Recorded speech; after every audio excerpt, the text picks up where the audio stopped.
আচ্ছা বলেন তো, আমাদের দেশের হাজারো মাজলিস, হাজারো জনসভা, মাত্র কয়েকজন লোক কিন্তু দেখি চেয়ার নিয়ে মারামারি কাটাকাটি, কে সামনে বসবে কে পিছনে বসবে, কাকে বসতে দেওয়া হলো না, পুরো চেয়ার ভাঙ্গিয়া চেয়ার চুরমার করে বের নাই ভাই?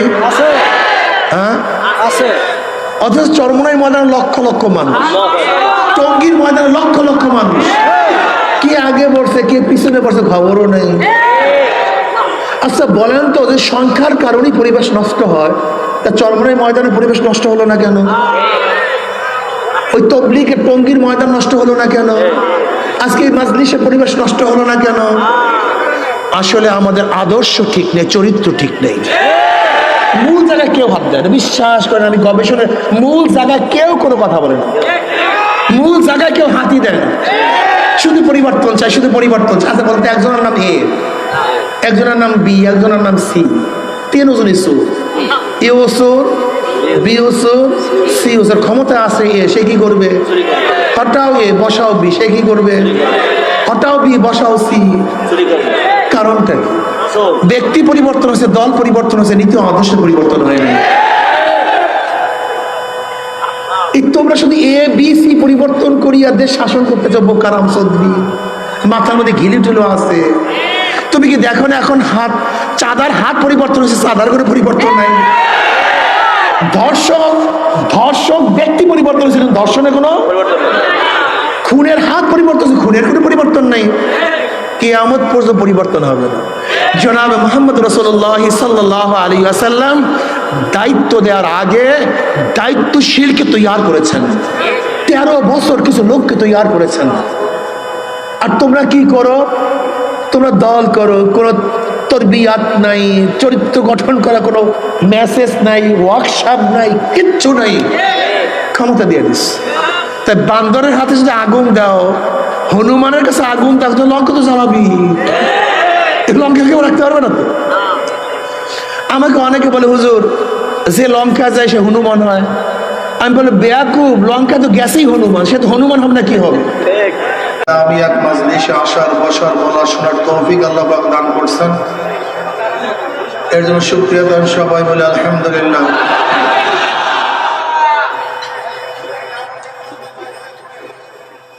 আমি একেবারেই সময় নেব না, আমার পরে অনেক বক্তাগণ আছেন, হযরত মাওলানা হাফিজুর রহমান সিদ্দিকী সাহেব আছেন, আরো বক্তারা আছেন, লুৎফুর রহমান ফরাইজি সাহেব আছেন, অনেক বক্তারা বক্তব্য দিবেন, আলহামদুলিল্লাহ শুনবেন। আমি সংক্ষিপ্ত আলোচনা করব। জনাব মুহাম্মদ রাসূলুল্লাহ সাল্লাল্লাহু আলাইহি ওয়াসাল্লাম দুনিয়াতে আসছেন কেন? নবী রাসূলগণ দুনিয়াতে আসছেন কেন? তাদের আসার উদ্দেশ্যটা কি? এই কথাটা যদি আমাদের জেহেনের মধ্যে একবার বসে যায়, আমাদের হাজারো মাসালা হল হয়ে যাবে, হাজারো প্রশ্নের জবাব আমরা পেয়ে যাব। নবী রাসূলগণ দুনিয়াতে কম্পিউটার আবিষ্কার করার জন্য আসেন নাই, নবী রাসূলগণ দুনিয়াতে প্লেন আবিষ্কার করার জন্য আসেন নাই, দ্রুতগামী ট্রেন আবিষ্কার করার জন্য আসেন নাই। নবী রাসূলগণ দুনিয়াতে আসছেন মানুষ রূপী অমানুষদেরকে মানুষ বানাবার জন্য, কিন্তু অরিজিনালি মানুষ ছিলেন না। ওমর বিন খাত্তাব রাদিয়াল্লাহু তাআলা ইসলাম গ্রহণ করার আগে, ঈমান আনার আগে, নবী আলাইহিস সালাত পানি তার কথা শোনে, জমিন তার কথা শোনে। আপনারা জানেন ওমর বিন খাত্তাব রাদিয়াল্লাহু তাআলা মদিনার মধ্যে বক্তৃতা করতেছিলেন, খুতবা দিতেছিলেন। সারিয়া রাদিয়াল্লাহু সিরিয়া যুদ্ধ করতেছিলেন। ওই খুতবার মধ্যে আওয়াজ দিছে, ইয়া সারিয়াতুল জাবাল, এ সারিয়া পাহাড়ের দিকে তাকাও। কোথায় মদিনা আর কোথায় সিরিয়া? শত শত কিলোমিটার দূরে। সেখান থেকে আওয়াজ দিছেন। সারিয়া রাদিয়াল্লাহু আওয়াজ পেলেন, কিন্তু ভূরক্ষেপ করলেন না। আমিরুল মুমিনিন মদিনায়, আমি অনেক দূরে, কিসের আওয়াজ? তিনি প্রথমবার ভূরক্ষেপ করলেন না। দ্বিতীয়বার আবার আওয়াজ, ইয়া সারিয়াতুল জাবাল, হে সারিয়া পাহাড়ের দিকে তাকাও। সারিয়া রাদিয়াল্লাহু এদিকে তাকালেন, কার আওয়াজ পাইতেছে? দ্বিতীয়বার সে পদক্ষেপ গ্রহণ করেন নাই। তৃতীয়বার আবার সারিয়াতুল জাবাল, সারিয়া রাদিয়াল্লাহু তাআলা একবার সৈন্য প্রেরণ করলেন, দেখো তো পাহাড়ের উপরে কি। মুসলিম সৈন্যরা গিয়ে দেখলেন অন্য দিক থেকে কাফেররা আক্রমণ করার জন্য প্রস্তুতি গ্রহণ করছে। তখন তাদের উপর মুসলমানরা হামলা করছে। ওইদিকে মদিনা মানুষগুলো চিন্তা করতেছে, সারিয়া তো আমাদের বাহিরে অনেক দূরে, আর ওমর ইবনে খাত্তাব কাকে সম্বোধন করতেছে, তারাও আশ্চর্য, সারিয়া রাদিয়াল্লাহু তাআলা আশ্চর্য। বিজয়ের পরে মদিনায় যখন ফিরছে, মদিনা বাসে বলতে, সারিয়া ভাই, সারিয়া অমুক সময় জুমার দিন আমিরুল মুমিনিন কোনো আওয়াজ পেয়েছো নাকি? সেও চমকে গেছে, বলে কি ঘটনা? বলে আমি যুদ্ধরত অবস্থায় ছিলাম, অমনি আমিরুল মুমিনিন বলছে, ইয়া সারিয়াতুল জাবাল, আমি ভ্রুক্ষেপ করি নাই, দ্বিতীয়বার ভ্রুক্ষেপ করি নাই। তৃতীয়বার যখন সৈন্য প্রেরণ করলাম, দেখলাম অপর দিক থেকে কাফেররা আমাদের উপরে আক্রমণ করার জন্য প্রস্তুতি গ্রহণ করছে। আল্লাহর কসম, ওই সময় যদি আমিরুল মুমিনের আওয়াজ না পাইতাম, তাহলে একজন মুসলমানও জিন্দা ফিরতে পারতাম না। আওয়াজ দিছে মদিনায়, বাতাস আওয়াজ পৌঁছায় দিছে সিরিয়ায়। অথচ ওমরের ইসলাম গ্রহণ করার আগে যে চেহারা ছিল, ইসলাম গ্রহণ করার পরে একই চেহারা, উচ্চতাও আগের মতোই, রং আগের মতোই, চক্ষু দুইটাই, চারটা হয় নাই, দুনিয়ার কোনো পরিবর্তন হয় না, অবয়বের কোনো পরিবর্তন হয় নাই।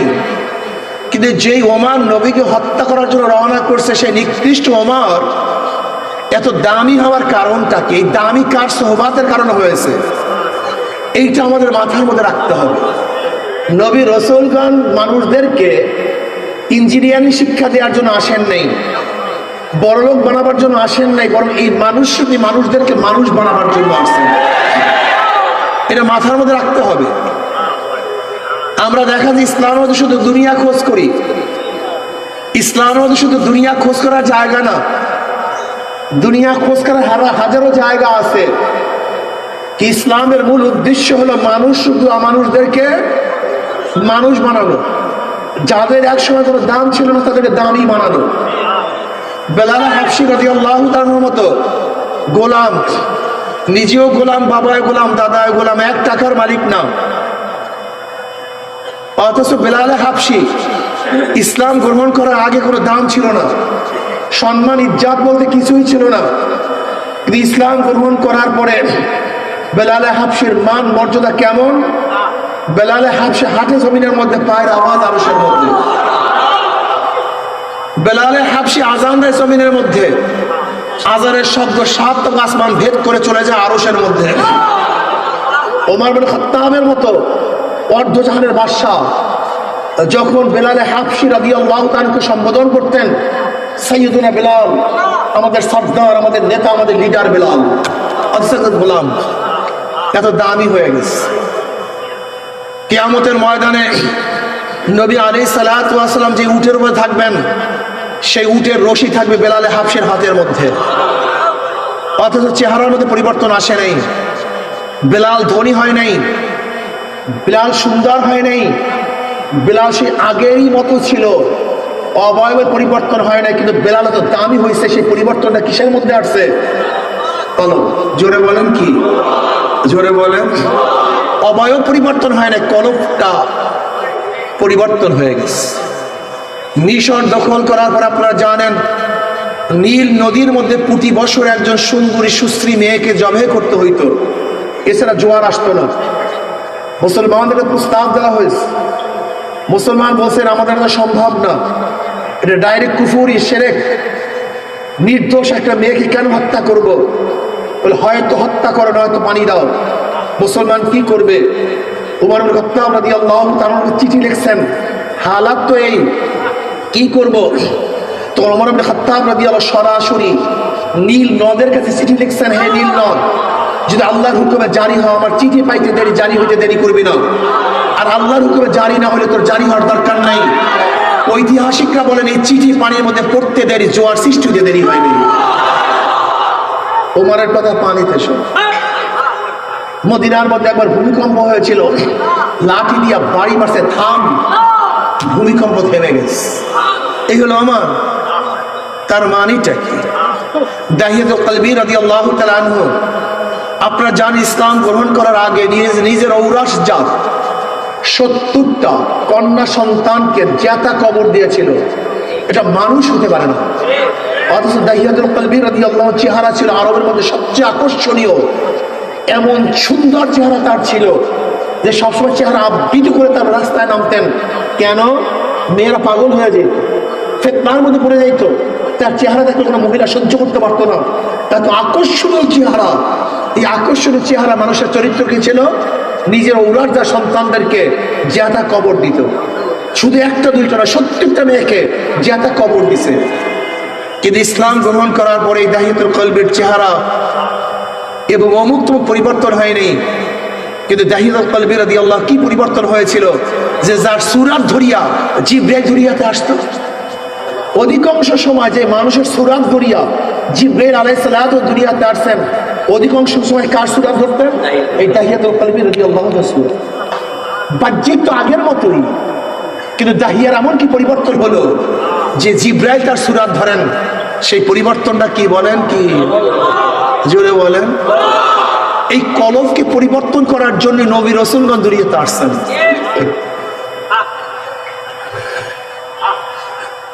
অথচ কলবের চিন্তা আপনার মধ্যে আমার মধ্যে নাই। আমি মনে করি, বিশ্বাস করি, শুধু দল, শুধু নেতা পরিবর্তনের মাধ্যমে দেশের শান্তি আসতে পারে না। নবী আলাইহিস সালাতু ওয়াস সালাম 13 বছর মক্কায় কিছু লোক তৈরি করেছেন। 13 বছর হাজারো নির্যাতন, অত্যাচার, অবিচার সহ্য করেছেন, প্রতিবাদ করেন নাই। 13 বছর কিছু লোক তৈরি করেছেন, যেই লোকগুলি রাদিয়াল্লাহু আনহুম ওয়া রাদু আন, যাদের আল্লাহ খুশি, যারা আল্লাহর উপরে খুশি।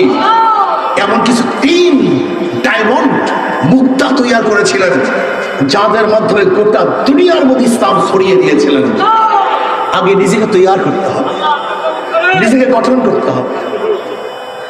ইসলামী আন্দোলনে প্রত্যেকটা নেতা কর্মীকে মনে রাখতে হবে জনাব মুহাম্মদ রাসূলুল্লাহ সাল্লাল্লাহু আলাইহি ওয়াসাল্লামের চরিত্র গঠন করলেই কামিয়াব হব।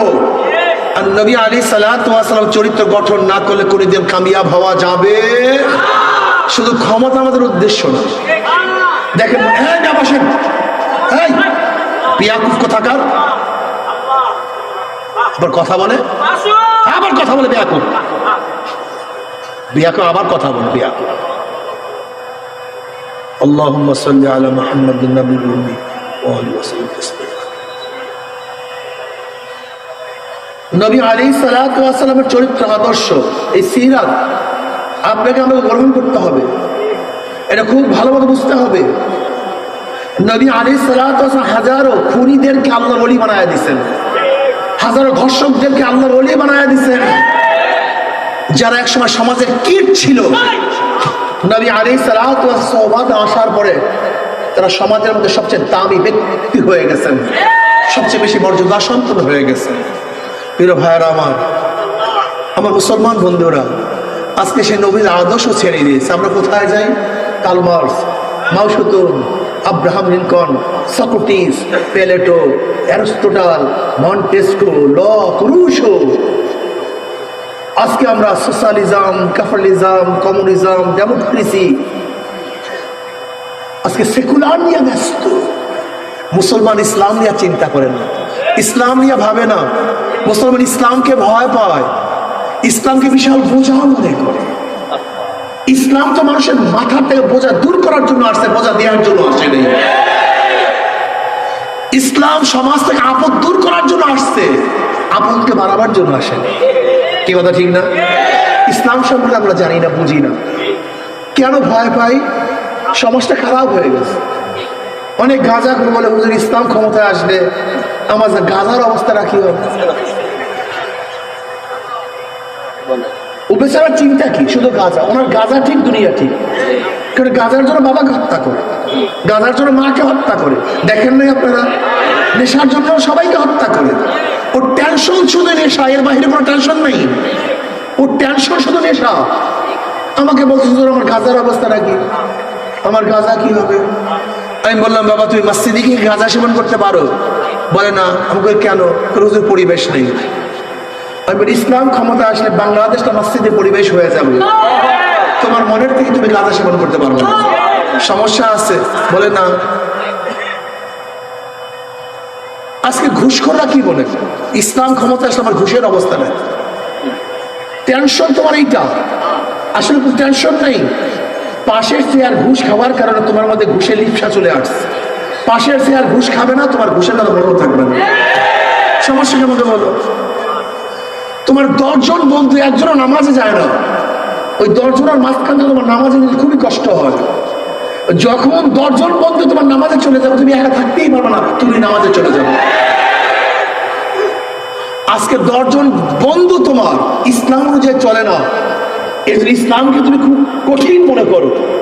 10 জন বন্ধু যখন ইসলাম চলবে, তখন তোমার ইসলাম চলা সহজ হয়ে যাবে।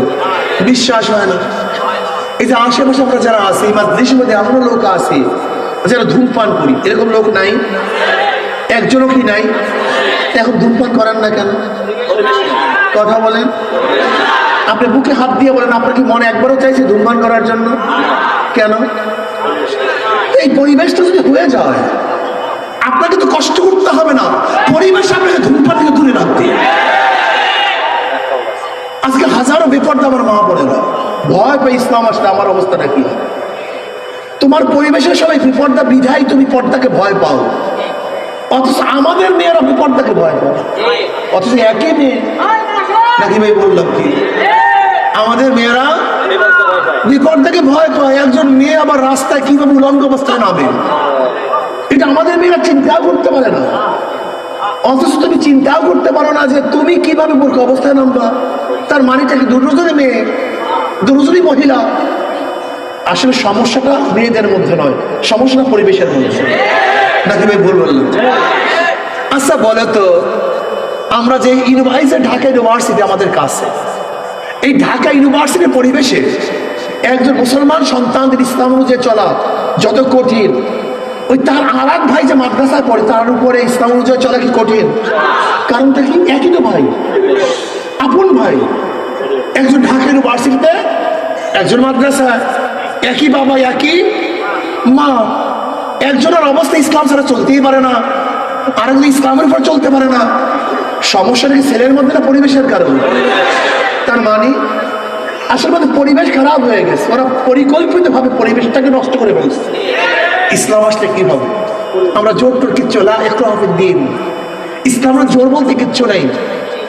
আমরা এমন সুন্দর একটা পরিবেশ সৃষ্টি করবো যেখানে তুমি এমনিতেই ভালো হয়ে যাবে, তোমাকে কষ্ট করতে হবে না। একটু উদাহরণ দেবো নাকি? উদাহরণ আমি আর বেশি বয়ান করবো না, কয়েকটা উদাহরণ দিয়ে শেষ করি যে আমার নবীর আদর্শ কত সুন্দর আদর্শ। আজকে যাবেন আইজের থেকে শুরু করে একজন পুলিশ অফিসারের কাছে বলবেন যে আইন শৃঙ্খলা বাহিনীর অবস্থা খারাপ কেন, আইন শৃঙ্খলা খারাপ কেন? প্রত্যেকে বলবে জনগণ অনুযায়ী পুলিশের সংখ্যা কম। কি বলবে ভাই? জনগণ সংখ্যা অনুযায়ী পুলিশের সংখ্যা কম, বিধায় তারা মেনটেনেন্স করতে পারতেছে না, তারা ঠিক রাখতে পারতেছে না। আমি বললাম এই কথাটা সম্পূর্ণ গলত, এটা চরম ভুল কথা। তার উদাহরণ, আচ্ছা বলেন তো, আমাদের দেশের হাজারো মাজলিস, হাজারো জনসভা, মাত্র কয়েকজন লোক কিন্তু দেখি চেয়ার নিয়ে মারামারি, কাটাকাটি, কে সামনে বসবে, কে পিছনে বসবে, কাকে বসতে দেওয়া হলো না, পুরো চেয়ার ভাঙ্গিয়া চুরমার করে এরকম নাই ভাই? হ্যাঁ আছে। অথচ চরমনাই ময়দানে লক্ষ লক্ষ মানুষ, টঙ্গীর ময়দানে লক্ষ লক্ষ মানুষ, কি আগে বসে কে পিছনে বসে খবরও নেই। আচ্ছা বলেন তো, ওদের সংখ্যার কারণেই পরিবেশ নষ্ট হয়, তা চরমনাই ময়দানের পরিবেশ নষ্ট হলো না কেন? ওই তবলিগের টঙ্গীর ময়দান নষ্ট হলো না কেন? আজকে এই মাজলিসের পরিবেশ নষ্ট হলো না কেন? আসলে আমাদের আদর্শ ঠিক নেই, চরিত্র ঠিক নেই। মূল জায়গায় কেউ ভাবতে না, বিশ্বাস করেন, আমি গবেষণের মূল জায়গায় কেউ কোনো কথা বলে না, মূল জায়গায় কেউ হাতি দেয় না, শুধু পরিবর্তন চাই, শুধু পরিবর্তন চাই। আচ্ছা বলতে একজনের নাম এ, একজনের নাম বি, একজনের নাম সি, তিনজনই সুর, এও সুর, বি ইউসুফ সি ইউসুফ ক্ষমতা আছে এ, সে কি করবে? হটাও এ বসাও বি, সে কি করবে? হটাও বি বসাও সি। কারণটা ব্যক্তি পরিবর্তন হচ্ছে, দল পরিবর্তন হচ্ছে, নীতি আদর্শের পরিবর্তন হয়নি। তোমরা শুধু এ বি সি পরিবর্তন করিয়া দেশ শাসন করতে যাবো, কারাম সদ্দি মাথার মধ্যে ঘিলি ঠুলো আছে। তুমি কি দেখো না এখন হাত চাঁদার হাত পরিবর্তন হচ্ছে, চাঁদার করে পরিবর্তন নাই। ধর্ষক ধর্ষক ব্যক্তি পরিবর্তন হচ্ছে, ধর্ষণে কোনো খুনের হাত পরিবর্তন হচ্ছে, খুনের কোনো পরিবর্তন নাই। কিয়ামত পর্যন্ত পরিবর্তন হবে না। জনাবে মুহাম্মদ রাসূলুল্লাহ সাল্লাল্লাহু আলাইহি ওয়াসাল্লাম দায়িত্ব দেওয়ার আগে দায়িত্বশীলকে তৈয়ার করেছেন, 13 বছর কিছু লোককে তৈয়ার করেছেন। আর তোমরা কি করো? তোমরা দল করো, কোনো তরবিয়াত নাই, চরিত্র গঠন করা কোনো মেসেজ নাই, ওয়ার্কশপ নাই, কিচ্ছু নাই। ক্ষমতা দিয়ে দিস। তাই বান্দরের হাতে যদি আগুন দাও, হনুমানের কাছে আগুন দাও, তো লঙ্কা তো জ্বালাবি, লঙ্কা কেউ রাখতে পারবে না। আমাকে অনেকে বলে হুজুর যে লঙ্কা যায় সে হনুমান হয়। আমি বলে বেয়াকুব, লঙ্কা তো গেছেই হনুমান, সে তো হনুমান হবে না কি হবে? কাল একটা বয়ান করছিলাম চিটাঙে বয়ান করছিলাম যে আমাদের সমস্যা কোন জায়গায়, সমস্যাটাই চিহ্নিত করি না। আলেম ওলামাদের সমস্যা কোন জায়গায় চিটাং বললাম। আলেম ওলামাদের সমস্যা হলো নিজে যা পড়ি পরে আমল করি না, বিশ্বাস হয় না। এইমাত্র মুহাদ্দিস সাহেব তকবীরুল্লাহর ফজিলাত পড়াইছে, কিন্তু তকবীরুল্লাহ মুহাদ্দিস সাহেব কথা কয় না, যারা পড়ছে তারাও পায় না। এইমাত্র হাদিসে পড়াইছে তকবীরুল্লাহর ফজিলাত, মুহাদ্দিস সাহেব তকবীরুল্লাহ পায় নাই, ছাত্ররাও পায় না। এইমাত্র মুহাদ্দিস সাহেব হাদিসের মধ্যে বুখারীর মধ্যে পড়াইছে জামাতের ফজিলাত, মুহাদ্দিস সাহেবও যায় নাই, ছাত্ররাও যায় না। এইমাত্র কিতাবুল ঈমানের মধ্যে পড়েছেন তা'বুদাল্লাহ কাআন্নাকা তারাহু ফা ইল্লাম তাকুন তারাহু ফা ইন্নাহু ইয়ারাক। নামাজের সূরা দুইটা, হয়তো আল্লাহকে তুমি দেখবা অথবা আল্লাহ তোমাকে দেখবে, এই দুই সূরাতের মানে ইবাদত নেই। এইমাত্র কত যে তাহকিক করছি, কত তাফসীর, কত তাহকিক এই হাদিসের উপরে, অথচ যে পড়াইছি তারও খেয়াল নাই যে আমার খুশু খুশু আছে কি নাই, আর যারা পড়ছে তাদেরও খবর নেই। এইমাত্র কিতাবুল মাগাজি পড়াইছে, যুদ্ধের বয়ান পড়াইছি, জিহাদের বয়ান, অথচ যে পড়াইছি তার মধ্যেও যুদ্ধের স্পৃহা নাই, যারা পড়ছি তাদের মধ্যেও নেই। কথাটা মিথ্যা বললাম নাকি ভাই? হ্যাঁ, দেখেন তো আমরা যা পড়ি যা পড়াই আমাদের সাথে মিল আছে? সমস্যা এখানে, আর কিচ্ছু না। সমস্যা অন্য কোনো জায়গায় না। কাবুরা মাক্তান ইনদাল্লাহি আন তাকুলু মা লা তাফআলুন। আমাদের মূল সমস্যা হলে তুমি হাদিস পড়াইতেছো ছাত্রদেরকে, তুমি একদিনও চিন্তা করছো আমি আমল করছি না, কি বলতেছি, কি পড়াইতেছি? কাবুরা মাক্তান ইনদাল্লাহির মিসদাক বানাই দে শুধু ওয়াইজিল বল। কারণ তুমি যে পড়াইতেছো তুমি মিসদাকের মধ্যে নাই, তুমি বলো নাই হাদিস ছাত্রদেরকে। এইমাত্র বললাম কদ আফলাহাল মুমিনুনা আল্লাযীনা হুম ফি সালাতিহিম খাশিউন, অথচ আমি যে নামাজে দাঁড়াইছি আমার খুশু খুশু বলতে কিচ্ছু নেই। বিশ্বাস করবেন,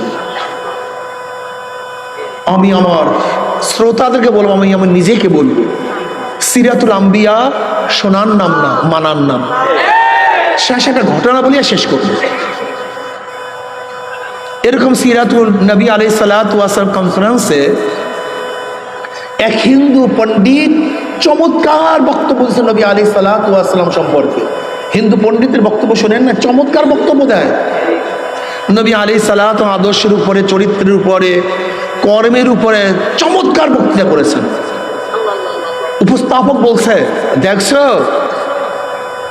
এই হিন্দু পণ্ডিত সাহেব আমার নবীকে যেইভাবে চিনছে আমরাও সেইভাবে চিনতে পারিনি। কত সুন্দর বক্তৃতা করছে। অমনি একজন মুরব্বী মুসল্লি উঠে ডাক দিয়ে বলে, পরিচালক সাহেব আপনার বক্তব্য উদ্ধ করেন, আপনার বক্তব্য ঠিক না, আপনার বক্তব্য ঠিক না। বলে কেন?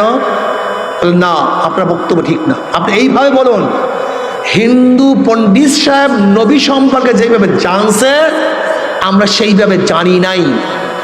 আমরা হয়তো জানি নাই, কিন্তু আমি নবীকে চিনছি বিধে ঈমান আনছি। সে জানছে সেটা নাই বিধে ঈমান আনতে পারে নাই। জানার নাম মোমেন না, জামার নাম মোমেন না, জানার নাম ইসলাম না, মানার নাম।